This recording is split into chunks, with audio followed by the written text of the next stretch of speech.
Hello students, आशा करता हूँ बहुत ही अच्छे होंगे। इस वीडियो में मेरे दोस्त प्रश्नावली 7.बी के 13वें से लेकर मेरे दोस्त 16 तक के प्रश्न को करने वाले हैं। 13वें प्रश्न को हमने नोट कर दिया। मेरे दोस्त बहुत ही अच्छा प्रश्न है, ध्यान से देखिएगा। कह रहा है कि यदि ए और बी क्रमशः -2, -2 और 2, -4 हो तो बिंदु पी के निर्देशांक ज्ञात कीजिए। हमें बताना है मेरे दोस्त बिंदु पी के निर्देशांक। और कह रहा है ताकि इसमें कुछ और भी कंडीशन दे रखा है। ए पी इक्वल टू दिया है 3/7 ए बी हो तो पी रेखाखंड ए बी पर स्थित है, यह भी बोल दिया। तो आपको सबसे पहले एक रेखा में मेरे दोस्त बना देता हूँ ए से बी तक। क्या ए से बी तक आपका ये ए है, यह दिया है मान लीजिए -2, -2 और ये आपका मेरे दोस्त बी है। यह आपका दे रखा है, मैं यहाँ पर नोट कर देता हूँ बी है। यह आपका दे रखा है 2, -4। इतना समझ में आया। अब देखिए यहाँ पर प्रश्न में यहाँ पर बोला है कि हो और पी रेखाखंड ए बी पर स्थित हो। हमें पी रेखाखंड पी के निर्देशांक ही ज्ञात करने में दोस्त, और यह जो पी है वो ए बी पर स्थित है। तो यानी कि मान लीजिए यहाँ पर पी है, या इसको मान लेता हूँ मेरे दोस्त जो हमें ज्ञात करना है उसके x, y। ठीक है, सिंपल सी बात है। अब देखिए हमें ज्ञात करने के लिए यहाँ पर यहाँ से यहाँ तक और यहाँ से यहाँ तक क्या दूरी है, यानी कि मेरे दोस्त m1 संबंध है m2 की भी वैल्यू पता होनी चाहिए, या फिर कह लें m1 की वैल्यू क्या है और m2 की वैल्यू क्या है वो भी हमें ज्ञात होनी चाहिए, तभी ज्ञात हो पाएगा। तो उसके लिए मेरे दोस्त यहाँ पर कुछ प्रश्न में दे रखा है। क्या दे रखा है, या क्या है मेरे दोस्त कि ए पी बराबर है 3/7 ए बी के। अगर आप देख रहे होगे इसको /1 कर दें और इसका इसमें गुणा करा दें मेरे दोस्त, क्योंकि क्रॉस में गुणा होता है, ये आपको पढ़ा होगा। ठीक है, तो इसके हिसाब से मेरे दोस्त ए बी इक्वल टू हो जाएगा, यहाँ पर इसका इसमें गुणा कराएंगे मेरे दोस्त ए पी बट्टे ए बी। ठीक है, बराबर 3/7। तुलना करेंगे, तुलना करके मान निकालते हैं मेरे दोस्त डायरेक्ट ऊपर वाले को ऊपर वाले के साथ, नीचे वाले को नीचे वाले के साथ। यानी कि ए पी इक्वल टू आ जाएगा मेरे दोस्त 3 और ए बी इक्वल टू आ जाएगा 7। अब देखिए मेरे दोस्त ए से पी की वैल्यू आ गई आपकी 3। ठीक है, जो काम हम प्रश्न में कर रहे हैं उसको यहाँ पर नोट करते जाएंगे। और ए बी इक्वल टू आ गया 7, यानी कि यहाँ से यहाँ तक की दूरी आ गई आपकी 7 मेरे दोस्त। तो आपका पता होगा मेरे दोस्त आपको कि m1 का मान इसे हम मान सकते हैं मेरे दोस्त, और इसको मान सकते हैं m2। तो m2 की वैल्यू नहीं पता है, क्योंकि m1 का मान तो हमें पता चल गया, क्योंकि यहाँ से यहाँ तक की दूरी को ही तो m1 बोलते हैं और यहाँ से यहाँ तक की दूरी को m2 बोल देते हैं। सिंपल सी बात है, आपने मेरी पिछली वीडियो देखी होगी तो वहाँ पर सीखी होगी जरूर। ठीक है, तो यहाँ पर हमें m1 का मान तो पता है लेकिन m2 का मान नहीं पता है, वो भी निकल जाएगा मेरे दोस्त। कैसे, तो ध्यान से समझिए। अगर आप ए बी इक्वल टू चाहे तो मेरे दोस्त ए पी प्लस का बी पी लिख सकते हैं। मैंने कहा मेरे दोस्त इस पूरी लंबाई के जगह पर बराबर करके हम यह प्लस यह लिख सकते हैं। आप कहोगे असर लिख सकते हैं, इधर वाला मान इधर वाले मान के बराबर होगा कि नहीं। आप कहोगे असर क्यों, क्योंकि ए से बी की जो दूरी है वही दूरी तो ए से पी प्लस कर दे बी से पी तो बराबर होगी कि नहीं। सिंपल सी बात है, पूरी दूरी के बराबर हमने यह प्लस यह कर लिया, सिंपल सी बात है। अब देखिए हमें ए बी का मान पता है मेरे दोस्त 7 है तो 7 रख देंगे। ए पी का मान पता है 3 है तो 3, अब प्लस बी पी का मान हमें ज्ञात करना है तो इसको रहने देंगे। इस 3 को इधर ट्रांसफर कर देंगे। जब ट्रांसफर करेंगे मेरे दोस्तों 7 माइनस का 3 हो जाएगा, होगा ना मेरे भाई। उसके बाद से हो जाएगा बी पी। अब देखिए ऊपर से मैं करता हूँ, यहाँ पर पलट कर लिख लीजिए। तो बी पी इक्वल टू यहाँ पर घटाएंगे मेरे दोस्त, तो क्या होगा 7 में से जब 3 घटाएंगे तो हो जाएगा यहाँ पर 4। क्या हो जाएगा मेरे दोस्त 4। सिंपल सी बात है, यानी कि यहाँ से यहाँ तक की दूरी हो गई 4। समझ में आया। अब देखिए आप यहाँ पर बोल सकते हैं आराम से मेरे दोस्त, जो हमें m1 और m2 का मान चाहिए था वो मिल गया। m1 का मान मिल गया मेरे दोस्त 3, m2 का मान मिल गया 4। ठीक है, निर्देशांक हमको पता है। ए वाला क्या है -2, -2 और बी वाला क्या है मेरे दोस्त 2, -4। सिंपल सी बात है, हमें क्या ज्ञात करना था, बिंदु पी के निर्देशांक। सिंपल सी बात है, आप क्या कीजिए यहाँ पर हमें पता है कि बिंदु पी के निर्देशांक के लिए जो फार्मूला होता है उसको लिखेंगे बिंदु पी के निर्देशांक। ठीक है, फार्मूले को नोट करेंगे। क्या होता है मेरे दोस्त, अभी तक आप लोग को याद होना चाहिए क्या होता है। तो ब्रैकेट में होता है m1 x2 प्लस का m2 x1 बटे होता है मेरे दोस्त m1 प्लस का m2। ठीक है, यह होता है, इतना होता है। उसके बाद से दूसरा वाला जो होता है m1y2 प्लस का m2y1 बटे m1 प्लस का m2। ठीक है, यही तो फार्मूला होता है। इसमें लाकर यहाँ से मान रखिए, आपका सोल्यूशन हो जाएगा। इसे मान लीजिए मेरे दोस्त x1, इसको मान लीजिएगा y1, इसको मान लीजिएगा x2, इसको मान लीजिएगा y2। ठीक है, सॉल्व करेंगे मेरे दोस्त। m1 की वैल्यू देखोगे यहाँ पर तो 3 है, तो 3 गुणे x2 की वैल्यू यहाँ पर 2 है तो 2 मेरे दोस्त, प्लस m2 की वैल्यू 4 है तो 4 मेरे दोस्त, गुणे x1 की वैल्यू यहाँ पर माइनस का 2 है तो माइनस का 2। ठीक है, अब पूरे के बट्टे हो जाएगा m1 प्लस m2। m1 की वैल्यू 3 है तो 3 मेरे दोस्त, m2 की वैल्यू 4 है तो 4 रख दिया हमने। ठीक है, फिर से इसमें भी वही काम करेंगे जो काम हम इसमें कर रहे थे। ठीक है, तो m1 का मान यहाँ पर फिर से 3 है तो 3 मेरे दोस्त, y2 की वैल्यू यहाँ पर माइनस का 4 है तो माइनस 4, प्लस m2 की वैल्यू 4 है तो 4 इंटू y1 का मान यहाँ पर माइनस का 2 है तो मेरे दोस्त माइनस का 2 रखेंगे। अब बट्टे हो जाएगा m1 प्लस m2 यानी कि 2 प्लस का 4। ठीक है, इसको सॉल्व कर लेंगे हम लोग तो क्या हो जाएगा यहाँ पर ध्यान से देखिए, इसका इसमें गुणा होगा तो 6, इसका इसमें गुणा होगा तो माइनस का 8, अब बट्टे इन दोनों को जोड़ देंगे तो 4, कामा इसका इसमें गुणा होगा तो माइनस का 12, इसका इसमें गुणा होगा तो माइनस का 8। ठीक है, अब पूरे के बट्टे हो जाएगा, इन दोनों को जोड़ेंगे तो यहाँ पर 3 रहेगा, थोड़ा सा मिस्टेक हो गया मेरे दोस्त, तो ये हो जाएगा आपका 7। ठीक है, इसको देखिए घटाएंगे तो आपका आ जाएगा माइनस का 2/7, और यहाँ पर जुड़ेगा क्योंकि सेम साइन है तो माइनस का 20/7। यही आपका आंसर होगा, यही हमसे पूछा था, हमने निकाल दिया। ठीक है, समझ में आया मेरे दोस्त? चमका समझ में आया? प्लीज़ इस वीडियो को लाइक कीजिए, साथ दोस्तों के साथ इसी वीडियो को शेयर कीजिए मेरे दोस्त। बहुत सारे स्टूडेंट वीडियो देखते हैं लेकिन शेयर नहीं करते, तो प्लीज़ इस वीडियो को शेयर जरूर कीजिए मेरे दोस्त। अब देखिए मैं इसको मिटाता हूँ, जो हमारा नेक्स्ट प्रश्न है 14 नंबर, उसको बताता हूँ। अच्छा प्रश्न हो गया, ध्यान से देखोगे मेरे दोस्त, समझ में आपको आएगा। हाँ दोस्तों, जो हमारा अगला प्रश्न है हमने आपको नोट कर दिया, बहुत ही अच्छा प्रश्न है। यह क्या कह रहा है आपका कि रेखाखंड AB को एक बिंदु P बाएं 3 संबंधित 2 के अनुपात में बांटता है। बाएं की बातें कर रहा है। ठीक है, इस प्रकार का प्रश्न हमने बताया भी है, ठीक है, पिछली वीडियो में ही। यदि बिंदु A और B निर्देशांक क्रमशः 4,3 और 2,1 हो तो P के निर्देशांक ज्ञात करिए। मेरे को बहुत ही आसान है, कैसे करेंगे ध्यान से देखिए। यहाँ पर भी मैं रैंडम सा एक रेखा बनाता हूँ। यह जो रेखा बनती है ना मेरे दोस्त ना, यह जो लाइन खींचती है यह आपके ग्राफ के अंदर बनता है, इतना ध्यान रखिएगा आप लोग। तो यहाँ पर ए है, ए का मान लीजिए आपका जो निर्देशांक दे रखा है 3,4 और बी का दे रखा है मेरे दोस्त आपका 2,1। इससे बाएं बाएं मतलब होता है इन दोनों के बाहर, या तो इधर ले लीजिए या तो इधर ले लीजिए मेरे दोस्त, मैं जनरली इधर ही ले लेता हूँ। तो यहाँ पर पी हो जाएगा, इसको मान लेंगे x, y, ये मैं ज्ञात करना था। ठीक है, और जो अनुपात दे रखा है यहाँ से यहाँ तक की जो दूरी हो जाएगी वो आपकी 3 होगी, और यहाँ से यहाँ तक की दूरी, सॉरी यहाँ से रुक जाइए एक मिनट, हाँ यहाँ से यहाँ तक की दूरी 2 होगी। इस चीज़ को आप ध्यान रखना है। यानी कहने का मतलब दिया है क्रमशः 3 संबंधित 2 का अनुपात m1 संबंधित m2 इक्वल टू हो जाएगा 3 संबंधित 2। ठीक है, इसको सॉल्व करेंगे मेरे दोस्तों, m1 बटे m2 बराबर हो जाएगा 3/2। तुलना कर देंगे तो आपको भी पता है कि m1 बराबर आ जाएगा 3 और m2 बराबर आ जाएगा 2। ठीक है, इतना समझ में आया मेरे तो, सिंपल सी बात है। अब देखिए यहाँ पर क्या होगा, यहाँ पर हमें क्या करना है कि P के निर्देशांक बताना है। सिंपली देखिए फार्मूला जो है वही अप्लाई करेंगे, आराम से हो जाएगा। फार्मूला आपको कौन सा अप्लाई करना है, तो बाएं वाला अप्लाई करना होगा। इसके लिए एक अलग फार्मूला होता है, क्या होता है मेरे दोस्त ध्यान से देखिएगा। बाएं विभाजन सूत्र क्या होता है मेरे दोस्त, सिंपली x का y हम लोग लिख सकते हैं, या फिर यहाँ पर लिख सकते हैं P के निर्देशांक। सिंपल सी बात है, ब्रैकेट में होता है m1 x2 माइनस का यहाँ पर हो जाता है m1 x1 बटे m1 माइनस का m2।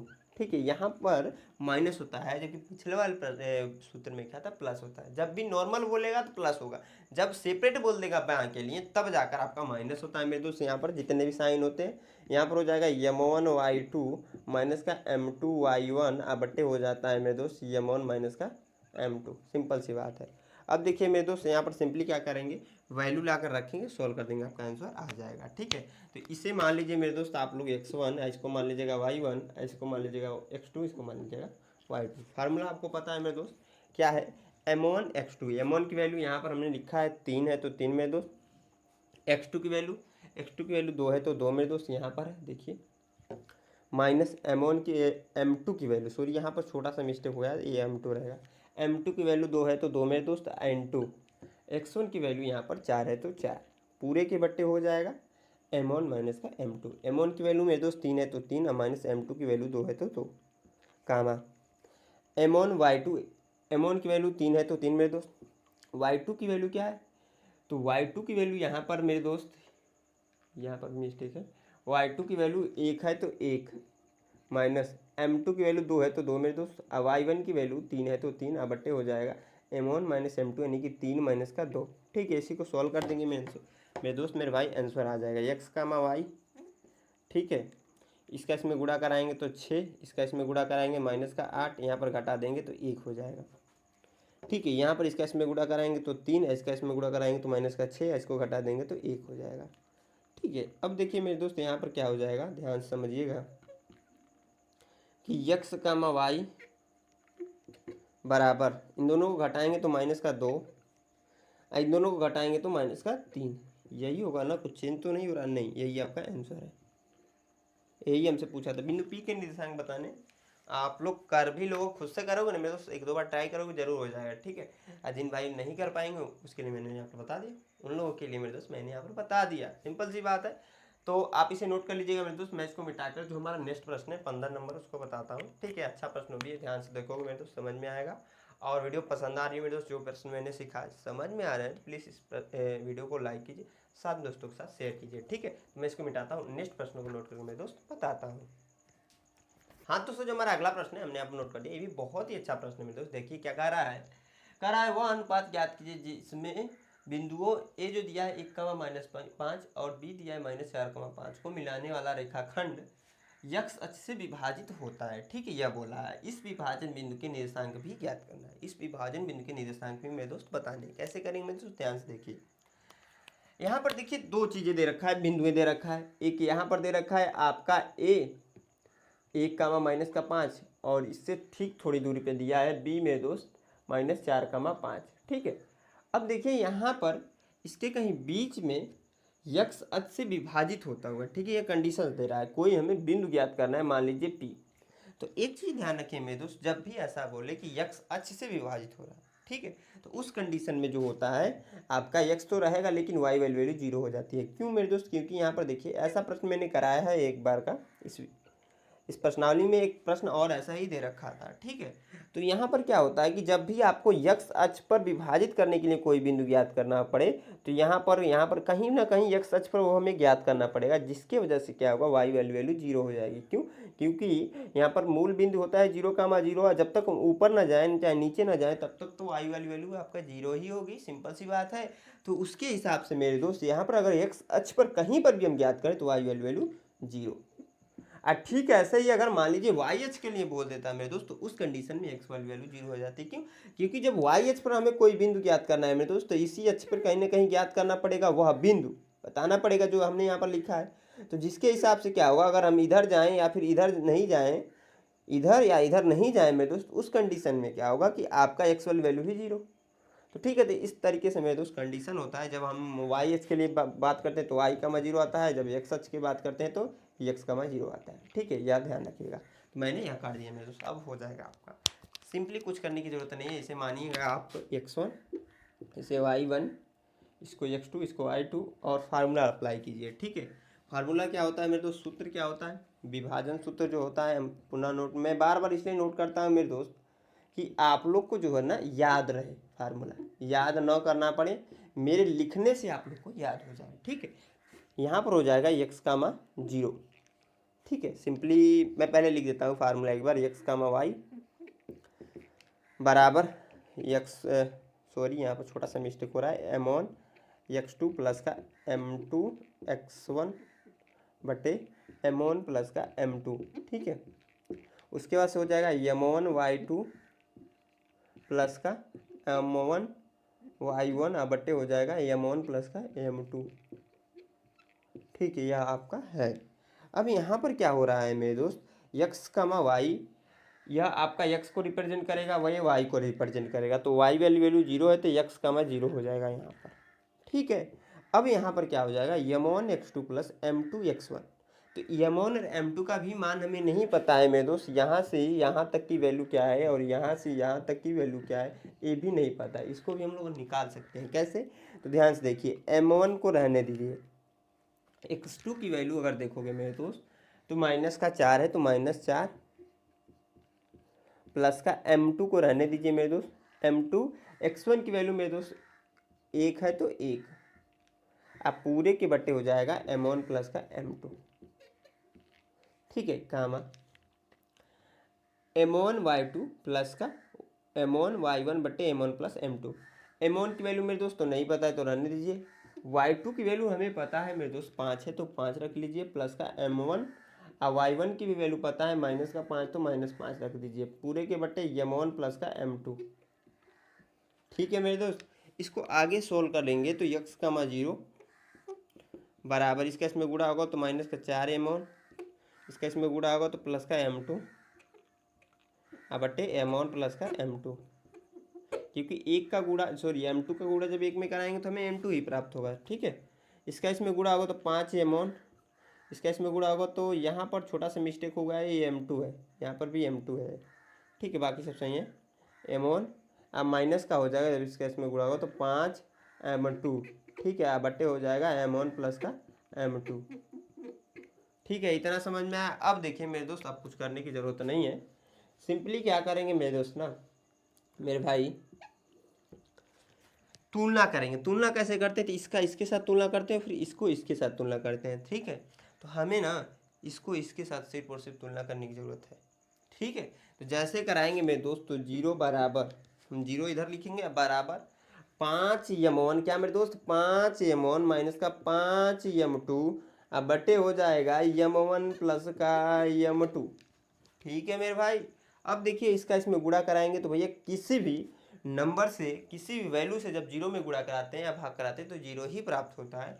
तो इसका जब इसमें गुणा होगा तो 0 हो जाएगा, बराबर हो जाएगा 5 M1 माइनस का 5 M2, इस 5 को इधर लेकर आएंगे तो माइनस का 5 M1 हो जाएगा, बराबर माइनस का 5 M2, M1 बट्टे M2, इसको हमने नीचे ला दिया, अब -5 है या ले लिया, इस -5 को इसके नीचे ला दिया, -5 माइनस माइनस कैंसिल, 5 कम 5, दोनों एक बार में कैंसिल हो जाएगा, तो M1 बट्टे M2 बराबर आ गया 1 बट्टे 1। यहाँ पर नोट कर सकते हैं मेरे दोस्त, M1 संबंध M2 इक्वल टू आ जाएगा 1 संबंध 1। हमें एक और वैल्यू याद करनी थी कि x वाली, तो x वाली वैल्यू याद करने के लिए मेरे दोस्त ने यहाँ पर M1 और M2 का मान ला कर रखी, -4 गुणे M1 की वैल्यू 1 प्लस का M2 की वैल्यू भी 1 है तो 1 रख देंगे, बटे 1 प्लस का 1, क्योंकि M1 की वैल्यू 1 और M2 की वैल्यू भी 1 ही है मेरे दोस्त। ठीक है, उसके वजह से 5 गुणे M1 की वैल्यू, M1 की वैल्यू 1 है मेरे दोस्त 1, और माइनस का 5 गुणे M2 की वैल्यू 1 है तो 1, और उसके वजह से 1 प्लस का 1 हो जाएगा। इसको सोल्व करेंगे तो मेरे दोस्त आपका आ जाएगा, इसको सोल्व करेंगे जब, तो 4 1 कम 4 और घटेगा, और इसके बाद से नीचे 2 हो जाएगा, यानी कि -3/2। इसको सोल्व करके -3/2 आएगा, और इसको सोल्व करके 0, तो यही आपका आंसर हो जाएगा। इधर जब 0 था उधर ही भाई 0 ही आएगा। समझ में आया? चमका मेरे दोस्त, चमका कि नहीं मेरे भाई? आप कहोगे यस सर चमक गया, तो प्लीज़ से नोट कीजिए, मैं इसको मिटाता हूँ मेरे दोस्त। जो हमारा अगला 16 नंबर प्रश्न है उसको बताता हूँ। अच्छा प्रश्न भी मेरे दोस्त, ध्यान से देखोगे समझ में आएगा।